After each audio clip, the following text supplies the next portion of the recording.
ಬೆಂಗಳೂರಲ್ಲಿ ಉದ್ಯಮಿಗೆ ಯುವತಿ black mail ಮಾಡಿರುವ ಘಟನೆ ನಡೆದಿದೆ. Social media star black mail ಮಾಡಿರೋದು. ಸೋಷಿಯಲ್ ಮೀಡಿಯಾ ಇನ್ಫ್ಲೂಯೆನ್ಸರ್ ಆಕೆ ಪ್ರಮೋಷನ್ ಹೆಸರಲ್ಲಿ ಉದ್ಯಮಿಯ ಪರಿಚಯ ಮಾಡಿಕೊಂಡು ಆ ನಂತರ ಆತನ ವಿಡಿಯೋಗಳು ಅಥವಾ ಫೋಟೋಗಳನ್ನ ಇಟ್ಕೊಂಡು ಆತನಿಗೆ ಬ್ಲಾಕ್ ಮೇಲ್ ಮಾಡಿದಾಳೆ. ಡೇಟಿಂಗ್ ವಿಡಿಯೋ ಇಟ್ಕೊಂಡು ಬ್ಲಾಕ್ ಮೇಲ್ ಮಾಡಿದಾಳೆ ಸಾಧನಾ ಶೆಟ್ಟಿ. ಇದೀಗ ಸಾಧನಾ ಶೆಟ್ಟಿ ವಿರುದ್ಧ ಬ್ಲಾಕ್ ಮೇಲ್ ಮಾಡಿರುವ ಆರೋಪ ಕೇಳಿ ಬಂದಿದೆ. ಕಾರ್ತಿಕ್ ಅನ್ನುವಂತಹ ಉದ್ಯಮಿಗೆ ಬ್ಲಾಕ್ ಮೇಲ್ ಮಾಡಿದಾಳಂತೆ ಸಾಧನಾ ಶೆಟ್ಟಿ. ಈಕೆ ಸೋಷಿಯಲ್ ಮೀಡಿಯಾ ಇನ್ಫ್ಲೂಯೆನ್ಸರ್. ನಾನು ಪ್ರಮೋಷನ್ ಮಾಡ್ಕೊಡ್ತೀನಿ ಅಂತ ಹೇಳಿ ಪ್ರಮೋಷನ್ ನೆಪದಲ್ಲಿ ಪರಿಚಯ ಮಾಡಿಕೊಂಡು ಆನಂತರ ಸ್ನೇಹವನ್ನ ಡೇಟಿಂಗ್ ಆಗಿ ಕನ್ವರ್ಟ್ ಮಾಡಿಕೊಂಡು ಆತನಿಂದ ಲಕ್ಷ ಹಣವನ್ನು ಕೂಡ ಪೀಕಿದಾಳೆ. HK ಪರ್ಮನೆಂಟ್ ಮೇಕಪ್ ಕ್ಲಿನಿಕ್ ಮಾಲೀಕ ಕಾರ್ತಿಕ್ ಈ ಹಿನ್ನೆಲೆಯಲ್ಲಿ ಜಯನಗರ ಠಾಣೆಗೆ ದೂರು ಕೊಟ್ಟಿದ್ದಾರೆ. ಕ್ಲಿನಿಕ್ ಪ್ರಮೋಷನ್ ವೇಳೆ ಪರಿಚಯ ಆಗಿದ್ದ ಸಾಧನಾ ಶೆಟ್ಟಿ ಬೆದರಿಕೆ ಹಾಕಿ 10 ಲಕ್ಷವನ್ನ ಪಡೆದಿದ್ಲಂತೆ.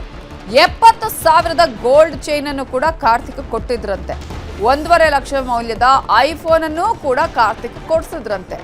ಇಷ್ಟೆಲ್ಲ ಆದ್ಮೇಲೆ ಕೊನೆಗೂ ಕೂಡ ಆಕೆ ಹಣ ಕೇಳೋದು ಅಥವಾ ಯಾವುದೇ ರೀತಿಯಾಗಿ ಡಿಮ್ಯಾಂಡ್ ಮಾಡೋದು ನಿಲ್ಲಿಸಲಿಲ್ಲ. ಕೊನೆಗೆ 1.5 ಕೋಟಿ ಕೊಡಬೇಕು ಅಂತ ಕೇಳ್ಕೊಂಡಿದ್ದಾಳೆ. ಹಣ ಕೊಡದಿದ್ದಾಗ ಕಾರ್ತಿಕ್ ಪತ್ನಿಗೆ ಸಾಧನಾ ಮೆಸೇಜ್ ಮಾಡಿದಾಳೆ. ಕಾರ್ತಿಕ್ ಪತ್ನಿಗೆ ವಾಟ್ಸಪ್ ಮಾಡಿದ್ದಾರೆ ಸಾಧನಾ ಶೆಟ್ಟಿ. ಸ್ನೇಹವಾದ ಬಳಿಕ ಆಗಾಗ್ಗೆ ಇವರಿಬ್ಬರು ಡೇಟಿಂಗ್ ಮಾಡ್ತಾ ಇದ್ದ ಫೋಟೋ, ಆಕೆ ಕ್ಲಿಕ್ಕಿಸಿಕೊಂಡಂತಹ ಫೋಟೋವನ್ನ ಇಟ್ಕೊಂಡು ಕಾರ್ತಿಕ್ನ ಹೆಂಡತಿಗೆ ಫೋಟೋವನ್ನ ಕಳಿಸಿದಾಳೆ. ಈ ವೇಳೆ ಕಾರ್ತಿಕ್ ಖಾಸಗಿ ಫೋಟೋ, ವಿಡಿಯೋ ರೆಕಾರ್ಡ್ ಮಾಡಿಕೊಂಡಿರುವಂತಹ ಆರೋಪ ಹಿನ್ನೆಲೆಯಲ್ಲಿ ಜಯನಗರ ಪೊಲೀಸ್ ಠಾಣೆಗೆ ಕಾರ್ತಿಕ್ ದೂರನ್ನ ಕೊಟ್ಟಿದ್ದಾರೆ. ನೋಟಿಸ್ ಕೊಟ್ಟು ಪ್ರಾಥಮಿಕ ವಿಚಾರಣೆಯನ್ನ ಪೊಲೀಸರು ಮಾಡಿದ್ದಾರೆ. ಮತ್ತೆ ವಿಚಾರಣೆಗೆ ಹಾಜರಾಗೋದಕ್ಕೆ ಪೊಲೀಸರು ಸೂಚನೆಯನ್ನ ಕೊಟ್ಟಿದ್ದಾರೆ. ಸಾಧನಾ ವಿರುದ್ಧ ಬ್ಲಾಕ್ ಮೇಲ್ ಮಾಡಿರುವಂತಹ ಆರೋಪ ಕೇಳಿ ಬಂದಿದ್ದು ಸೋಷಿಯಲ್ ಮೀಡಿಯಾ ಇನ್ಫ್ಲೂಯೆನ್ಸರ್ ಈಕೆ.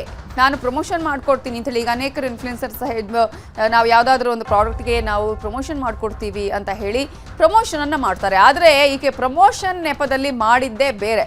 ಪ್ರಮೋಷನ್ ಮಾಡ್ತೀನಿ ಅಂತ ಹೇಳಿ ಸ್ನೇಹ ಮಾಡಿಕೊಂಡು ಪರಿಚಯ ಮಾಡಿಕೊಂಡು ಪ್ರಮೋಷನ್ ವಿಚಾರವನ್ನು ಇಟ್ಕೊಂಡು ಆ ನಂತರ ದುಡ್ಡು ಪೀಕುವ ಕೆಲಸವನ್ನ ಈಕೆ ಮಾಡಿದಾಳೆ. ಈ ಹಿನ್ನೆಲೆಯಲ್ಲಿ ಕಾರ್ತಿಕ್ಗೆ ಬ್ಲಾಕ್ ಮೇಲ್ ಕೂಡ ಮಾಡಿದಾಳೆ ಈಕೆ. ಡೇಟಿಂಗ್ ಮಾಡುವಂತಹ ಒಂದು ಫೋಟೋಗಳನ್ನ ಆತನ ಪತ್ನಿ ಕಳಿಸಿದಾಳೆ. ಮೊದಲು ಇವನಿಂದ ಹಣ ತಗೊಂಡಿದ್ದಾಳೆ 10 ಲಕ್ಷ ರೂಪಾಯಿ.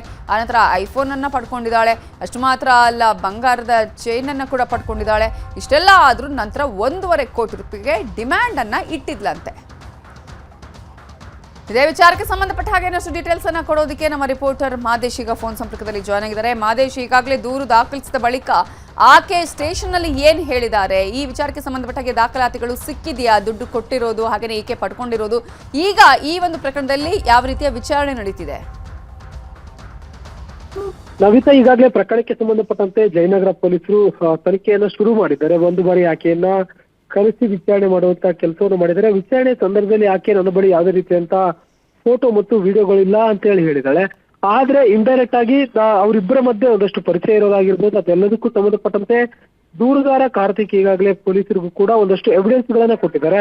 ಅದರ ಆಧಾರದ ಮೇಲೆ ಒಂದಷ್ಟು ಪ್ರಶ್ನೆ ಮಾಡುವಂತ ಕೆಲಸವನ್ನ ಪೊಲೀಸರು ಕೂಡ ಮಾಡಿದ್ರು. ಸದ್ಯಕ್ಕೆ ನನ್ನ ಬಳಿ ಯಾವುದೇ ರೀತಿಯಾದಂತಹ ವಿಡಿಯೋ ಮತ್ತೆ ಫೋಟೋಗಳಿಲ್ಲ, ಜೊತೆಗೆ ಮೊಬೈಲ್ ಅನ್ನು ಕೂಡ ಚೇಂಜ್ ಮಾಡಿದ್ದೇನೆ ಅಂತ ಹೇಳಿ ಇನ್ಫ್ಲೂಯೆನ್ಸರ್ ಪೊಲೀಸರ ಮುಂದೆ ಹೇಳಿಕೆ ನೀಡುವಂತ ಕೆಲಸವನ್ನ ಮಾಡಿದ್ದಾರೆ. ಆದ್ರೆ ಪೊಲೀಸರು ಸದ್ಯಕ್ಕೆ ಪ್ರಾಥಮಿಕ ಹಂತದ ವಿಚಾರಣೆ ನಡೆಸಿದ್ದಾರೆ. ಯಾಕಂದ್ರೆ ಈ ಒಂದು ಪ್ರಕರಣ 7 ವರ್ಷಕ್ಕಿಂತಲೂ ಕೂಡ ಕಡಿಮೆ ಶಿಕ್ಷೆಗೆ ಒಳಪಡುವಂತ ಕಾಯ್ದೆ ಇರೋದ್ರಿಂದ ಅವರನ್ನ ಸದ್ಯಕ್ಕೆ ವಿಚಾರಣೆ ಮಾಡಿ ತನಿಖೆ ಮಾಡುತ್ತಾರೆ. ತನಿಖೆ ವೇಳೆ ಒಂದಷ್ಟು ಅವರ ವಿರುದ್ಧ ಒಂದಷ್ಟು ಸಾಕ್ಷ್ಯಗಳೇನಾದ್ರೂ ಪತ್ತೆ ಆದ್ರೆ ನಂತರ ಅರೆಸ್ಟ್ ಮಾಡುವಂತ ಪ್ರೊಸೀಜರ್ಗೆ ಪೊಲೀಸರು ಮುಂದಾಗ್ತಿದ್ದಾರೆ.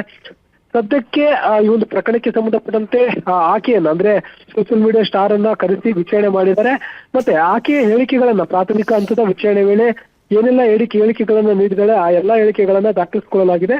ಮತ್ತೆ ಮತ್ತೊಂದು ಬಾರಿ ಬಂದು ವಿಚಾರಣೆಗೆ ಹಾಜರಾಗಬೇಕು ಅಂತ ಹೇಳಿ ಸೂಚನೆಯನ್ನು ನೀಡುವಂತ ಕೆಲಸವನ್ನು ಮಾಡಿದ್ದಾರೆ. ಮುಂಚೆ ಅಂದ್ರೆ ಆಕೆ ಅವರಿಬ್ಬರು ಇರುವಂತ ಸಂದರ್ಭದಲ್ಲಿ ಅಂದ್ರೆ ಕಾರ್ತಿಕ್ ಮತ್ತೆ ಇನ್ಫ್ಲೂಯೆನ್ಸರ್ ಇದ್ದಾರೆ, ಇವರಿಬ್ರು ಕೂಡ ಡೇಟಿಂಗ್ ಮಾಡುವಂತ ಸಂದರ್ಭದಲ್ಲಿ ಯಾವ ಮೊಬೈಲ್ ಅನ್ನ ಯೂಸ್ ಮಾಡ್ತಿದ್ಲು, ಯಾವ ಮೊಬೈಲ್ ನಂಬರ್ ಅನ್ನ ಆಕೆ ಬಳಸ್ತಿದ್ಲು, ಆ ಒಂದು ಮೊಬೈಲ್ ಅನ್ನ ಮತ್ತೆ ಮೊಬೈಲ್ ನಂಬರ್ ಅನ್ನ ತೆಗೆದುಕೊಂಡು ಬರ್ಬೇಕು ಅಂತ ಹೇಳಿ ಕೂಡ ಸೂಚನೆ ನೀಡುವಂತ ಕೆಲಸವನ್ನ ಪೊಲೀಸರು ಮಾಡಿದ್ದಾರೆ. ಆ ಒಂದು ಡಿವೈಸ್ ಇರುವಂತ ಮೊಬೈಲ್ ತೆಗೆದುಕೊಂಡು ಬಂದಾಗ ಅದರಲ್ಲಿ ನಿಜಕ್ಕೂ ಕೂಡ ಫೋಟೋ ಮತ್ತು ವಿಡಿಯೋಗಳಿದೆಯಾ ಅಥವಾ ಈಕೆ ನಿಜಕ್ಕೂ ಕೂಡ ಡಿಲೀಟ್ ಮಾಡಿದ್ದಾಳ ಅನ್ನುವಂತ ವಿಚಾರ ಪತ್ತೆ ಆಗ್ಬೇಕಾಗಿದೆ. ಅದಾದ್ಮೇಲೆ ಪೊಲೀಸರು ಮುಂದಿನ ಕ್ರಮ ಕೈಗೊಳ್ಳೋದಕ್ಕೂ ಕೂಡ ಮುಂದಾಗಲಿದ್ದಾರೆ. Navita, thank you Madesh ಡೀಟೇಲ್ಸ್ಗೆ.